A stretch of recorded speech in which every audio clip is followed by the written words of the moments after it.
Assalamualaikum warahmatullahi wabarakatuh. Waalaikumsalam warahmatullahi wabarakatuh. Ya, mohon izin waktunya Ibu, saya mau mewawancarai terkait dari kasus pengambilan keputusan tugas CKP angkatan 9. Ada 9 pertanyaan, mangke bisa Ibu jawab sesuai dengan kondisi Ibu tadi. Itu langsung mawon untuk pertanyaan yang pertama, Ibu. Selama ini bagaimana Anda dapat mengidentifikasi kasus-kasus yang merupakan dilema etika atau bujukan moral? Ya, memang saat dengan modern yang suasana seperti ini, untuk dilema seperti itu memang selalu ada dilema kita. Tapi kita harus menyikapi kasus seperti itu, kita harus pelajari dan kita simpulkan untuk mengambil keputusan itu. Sebelum mengambil keputusan itu, saat ini terutama yaitu untuk nilai-nilainya atau kebenaran masalah itu dengan adanya musyawarah bersama dengan pihak-pihak yang terkait, sehingga saya pun mengambil keputusan atas dasar benar dan mufakat. Untuk yang kedua ya Bu ya, selama ini bagaimana Anda menjalankan pengambilan keputusan di sekolah Anda, terutama untuk kasus-kasus di mana ada dua kepentingan yang sama-sama benar atau yang sama-sama mengandung nilai kebajikan? Ya. Yang di atas tadi kan yang di atas tadi berdasarkan kebijakan dan moral yang benar. Dan ini saya harus mengambil keputusan sama-sama benar kan begitu ya. Kalau saya untuk sama-sama benar dan harus diambil keputusan yang secepatnya, maka aku memprioritaskan mana yang lebih penting ya saya ambil. Kalau memang ada waktu, saya musyawarah dulu. Tapi kalau memang nggak ada waktu, saya ambil berdasarkan dengan hati nurani dan berdoa pada Allah. Bismillah. Semoga Allah meridhai keputusan saya. Tapi kalau ada waktu ya kita musyawarah dengan teman atau karena di sekolah ya guru atau dengan pihak-pihak terkait dengan masalah untuk lebih baiknya berdasarkan dengan nilai-nilai etika moral sehingga kita mengambil keputusan dengan bijaksana. Terima kasih. Untuk yang ketiga itu langkah-langkah atau prosedur seperti apa yang biasa Anda lakukan? Selama saya menjadi pimpinan itu saya memang nggak punya langkah yang khusus ya harus begini, tergantung masalahnya. Nah, kalau masalahnya langkahnya tidak sama karena masalahnya berbeda, maka penyelesaiannya pun berbeda. Yang jelas niat kita dengan pikiran jernih, dengan ridho Allah yang jelas ya. Kita pertama kali ada mencari ridho Allah. Kalau kita sudah mencari ridho Allah, insya Allah kita akan tidak memihak kepada salah satu yang kesamaan tadi. Maka hati kita dan pikiran kita harus jernih dengan tidak menggunakan emosional, itu yang satunya. Karena yang jelas apa? Saya sudah pengalaman kalau mengandung emosional itu saya sudah yang alam sendiri. Kalau saya sudah mengandung emosi ambil keputusan tidak baik dan itu saya sudah alami. Maka sekarang dengan adanya itu maka saya ada semua itu harus mengambil keputusan pertama yaitu dengan pikiran jernih dan niat yang baik. Terima kasih. Untuk yang keempat itu hal-hal apa saja yang selama ini Anda anggap efektif dalam pengambilan keputusan pada kasus-kasus dilema etika? Selama ini saya mengambil keputusan dalam hal etika atau sama di sekolah di SD saya ini memang sebenarnya ini tabu ya, tapi ini apa yang saya alami seperti adanya guru yang mungkin tidak sepaham ya, itu yang saya maksudnya guru yang seperti itu ada. Saya alami sendiri, apalagi dia lama di sini, saya baru di sini. Otomatis pengalaman di sekolah sini lebih menang. Ya, tapi saya sebagai pelaku keperasan saya tetap, karena saya pelaku keperasan saya harus nggak mau diatur bawahan, bukan karena aku sombong, tidak. Memang aku harus mengambil keputusan. Saya selaku pimpinan, saya harus manajer saat ini saya. Karena apa? Bagaimanapun saya juga dikepercayakan atasan saya. Kalau memang senior itu benar saya juga ambil, tapi tetap yang ambil keputusan dari saya selaku manajer di satuan sekolah itu. Karena punya kebijakan gitu ya? Karena kebijakan di tangan saya gitu. Langsung hal-hal apa saja yang selama ini merupakan tantangan dalam pengambilan keputusan pada kasus-kasus dilema etika? Tantangannya tadi saya sudah sebutkan ya, maaf tapi mungkin salah ya. Tantangannya ya banyak, tantangan dari pihak guru senior, tantangan dari pihak lingkungan masyarakat, dari pihak atasan, ada lingkungannya, semua banyak masalahnya. Tapi yang saya hadapi kebanyakan adalah masalah-masalah untuk memajukan sekolah ini bagaimana karena tantangannya yaitu yang saya hadapi itu dana, yang jelas ya, saya soal itu dana, tapi dengan etika moral ya mungkin sebenarnya dana itu tidak terkait dengan moral, tapi yang saya hadapi ya ini dana dan moralnya yaitu dari pihak-pihak terkait, terutama guru yang tidak sepaham dengan maksud saya. Nah sehingga saya ya ambil keputusan hanya mencari ridho Allah. Dengan niat ridho Allah, insya Allah bagaimana caranya, apakah keputusan saya nanti diterima atau tidak, biar Allah yang memutuskan. Itu pegangan saya adalah hanya mencari ridho Allah. Apapun yang terjadi, masalah apa yang saya hadapi, pertama kali dengan jernih itu bismillah gitu.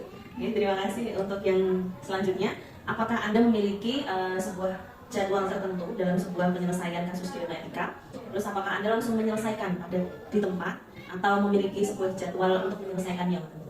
Untuk jadwal tertentu sih nggak punya ya, tapi ketika ada masalah saya langsung, karena masalah itu tidak bisa dijadwal gitu loh ya. Karena kalau dijadwal enak sekali, karena maka saya tidak punya jadwal, tapi ketika ada masalah saya langsung ambil tindakan. Tidak terjadwal, karena masalah juga tidak terjadwal. Saat itu juga kalau memang masalah itu perlu diselesaikan secepatnya, saya sudah ambil secepatnya dengan berdasarkan etika moral yang baik sesuai dengan agama dan undang-undang atau berdasarkan Pancasila.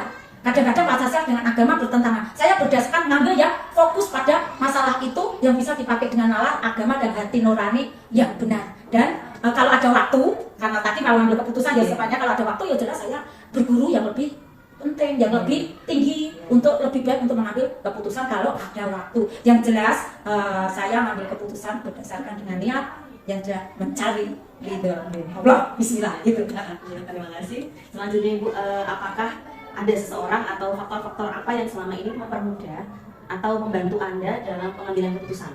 Oh ya, untuk faktor jelas ada, untuk kendala ada, ya itu udah pasti ya. Dan dua-dua itu, kalau faktor kendalanya ya, kendala faktor untuk mungkin mempersulit, membingungkan saya karena faktor yang kurang baik mungkin gitu ya. Nah, baik, mempermudah ya. Untuk mempermudah saya jelas ada, salah tidak semua rekan itu tidak mendukung, ada yang pihak-pihak yang mendukung, ada yang pihak-pihak yang mendukung. Nah, kita ngambil keputusan itu kepada teman yang mendukung itu dan kepada yang tidak mendukung itu, kita sharing bersama, duduk bersama, bagaimana cara penyelesaiannya. Itulah yang mempermudah saya. Yang jelas bagaimanapun walau di sini walaupun pendapat yang berbeda-beda, tapi tetap kita bersatu dan mau bekerja sama, itu yang menjadi mempermudah saya. Dan yang penting saya tidak malu kepada tidak merasa sok sombong atau sok pimpinan sehingga tidak menekan salah satu guru. Tapi yang mempermudah saya itu ada salah satu guru yang pintar dalam hal segala bidang, itu saya lakukan untuk mempersatukan masalah itu, untuk menyelesaikan masalah bersama-sama sehingga masalah itu berjalan dengan salah. Saya menurunkan ego, tapi tidak menurunkan harga diri saya, hanya menurunkan ego untuk mengambil keputusan atau menyelesaikan masalah yang terbaik gitu, yang jelas gitu. Terima kasih. Untuk yang selanjutnya, dari semua hal yang telah disampaikan Ibu tadi, luar biasa Ibu ya. Pembelajaran apa yang dapat Anda petik dari pengalaman Anda mengambil keputusan pidana etika?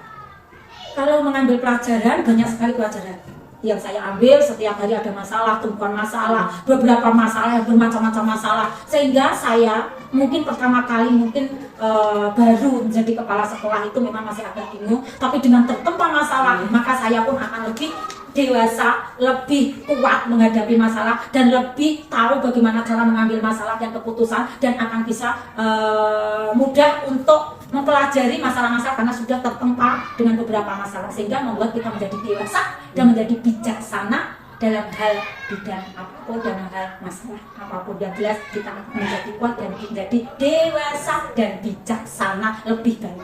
Itu yang saya ambil. Insya Allah yang jelas doa selalu kita panjatkan untuk membimbing selaku saya pimpinan, dan saya selalu berdoa menjadi berkah di sini. Itu yang saya selalu doakan. Terima kasih, itu yang saya ambil keputusan. Terima kasih banyak Ibu atas semua jawaban yang menginspirasi saya juga, karena memang pengambilan keputusan itu tidak mudah ya. Harus banyak belajar juga gitu. Dan ya cukup sekian mungkin wawancara dari saya. Semoga sekolah ini menjadi lebih baik lagi. Semoga Ibu sebagai pimpinan juga lebih diberikan kemudahan, terus kebijaksanaan dan pengambilan keputusan yang tepat. Amin. Terima kasih doanya. Terima kasih Bu. Assalamualaikum warahmatullahi wabarakatuh. Waalaikumsalam warahmatullahi wabarakatuh. Assalamualaikum warahmatullahi wabarakatuh. Waalaikumsalam warahmatullahi wabarakatuh. Itu ada yang bisa saya bantu? Jadi saya mau minta waktunya sebentar Ibu. Saya Nafisa Fauzia, CGP Angkatan 9 akan meminta waktunya Ibu untuk sedikit mewawancarai tentang materi pengambilan kasus di etika seperti itu. Apakah ada waktu Ibu? Insya Allah. Langsung saja ya. Untuk di sini ada 8 pertanyaan yang nanti akan bisa dijawab sesuai dengan keadaan Ibu dan kepikiran Ibu ya. Untuk yang pertama yaitu selama ini bagaimana Anda dapat mengidentifikasi kasus-kasus yang merupakan dilema etika atau digital moral itu?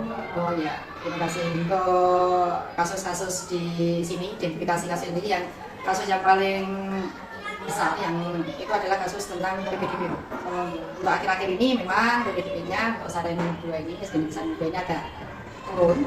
Nah, itu merupakan kasus yang harus kami selesaikan. Oke, lanjut ya Bu ya. Jadi karena itu kasus yang merupakan tantangan buat Ibu ya. Jadi selama ini bagaimana Anda menjalankan pengambilan keputusan di sekolah Anda, terutama untuk kasus-kasus di mana ada dua kepentingan yang sama-sama benar atau sama-sama mengandung nilai kebajikan.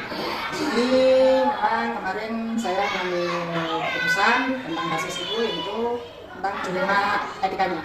Kita ambil dilema etika saya ambil di Sarjana 2 ini.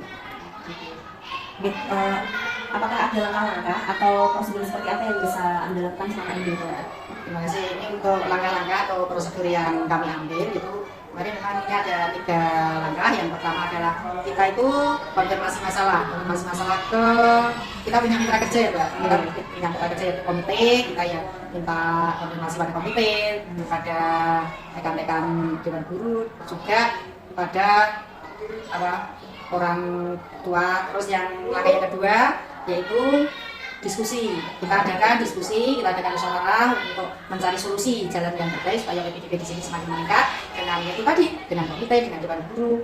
Gitu. Terus yang selanjutnya itu kita mengadakan refleksi, Mbak. Kita adakan refleksi di mana PPDB ini sudah berjalan, terus supaya bisa PPDB ini bisa meningkat, kita mengadakan refleksi dengan itu tadi, dengan pihak-pihak yang berkepentingan tadi. Terima kasih. Terus selanjutnya hal apa saja yang selama ini Ibu anggap efektif dalam pengambilan keputusan pada kasus-kasus dilema etika itu? Ini untuk pengambilan hal yang efektif ya Mbak ya. Hal yang efektif itu kalau kita itu bisa berkomunikasi antara pihak-pihak yang saling berkepentingan, saling terkait, contohnya dengan komite juga, dengan dewan guru juga, dengan orang tua, dengan anak-anak juga bisa, dengan masyarakat lingkungan sekitar sini. Terus hal-hal apa saja yang selama ini merupakan tantangan dalam pengambilan keputusan pada kasus-kasus dilema etika yang Ibu lalui? Untuk tantangannya memang ya ada juga Mbak. Tantangan itu pasti ada. Dimana kita bekerja itu tantangan ada. Ini tantangannya itu kurangnya keterbukaan Mbak. Kurangnya komunikasi antara sekolah dengan masyarakat sekitar, dengan komite, dengan orang tua. Jadi kan kalau kita itu merupakan tantangan. Nah, itu yang perlu kami perbaiki. Terima kasih. Apakah Ibu memiliki sebuah kayak jadwal tertentu dalam penyelesaian kasus dalam dilema etika? Apakah Ibu langsung menyelesaikan di tempat atau memiliki sebuah jadwal untuk menyelesaikannya? Kalau untuk jadwal, kita masalah PPDB Mbak. Kalau PPDB kan berkala, terus kita juga ada evaluasi untuk jadwal itu memang tidak ada jadwal tertentu itu tidak. Tetapi di sini kita mengacu pada prosedur atau langkah-langkah yang sudah kami paparkan tadi. Terima kasih. Terus menurut Ibu, apakah ada seseorang atau faktor-faktor yang selama ini itu mempermudah atau membantu Ibu dalam pengambilan keputusan dalam kasus-kasus tersebut? Terima kasih. Ini untuk faktor-faktor yang mempermudah ya Pak ya. Kalau tadi kan ada tantangan. Terus tantangan itu kita jalani, tantangan itu kita buat dengan adanya tantangan kita kan belajar. Nah, ini faktor-faktor yang mempermudah itu ya itu tadi. Dengan tantangan kita berkomunikasi dengan masyarakat sekitar, dengan komite, dengan orang tua juga, dengan anak-anak. Siapa yang di lingkungan sekitar yang punya anak kecil diajak sebelum masuk sini. Gitu ya, terima kasih. Dari semua hal yang telah disampaikan Ibu tadi, mungkin pasti ada pembelajaran yang dapat Anda petik mungkin Ibu ya dari pengalaman Anda. Itu apa saja Ibu? Itu banyak sekali Mbak, dengan adanya kasus-kasus tadi, terus kita mengambil soal tadi, dengan adanya dinamika tadi, kita itu bisa membangun komunikasi dengan berbagai pihak, terus adanya empati juga pada empati dengan lingkungan. Nah, dengan demikian, insya Allah untuk PPDB Desa Kedua bisa meningkat. Terima kasih Ibu, itu tadi beberapa pertanyaan. Terima kasih sudah dijawab dengan luar biasa. Mungkin cukup sekian. Semoga di SD Sari Rumah ini PPDB-nya nanti di tahun itu meningkat berapa tahun. Terima kasih Ibu sudah menginspirasi saya pribadi ya. Matur nuwun. Wassalamualaikum warahmatullahi wabarakatuh. Sama-sama Mbak. Waalaikumsalam warahmatullahi wabarakatuh.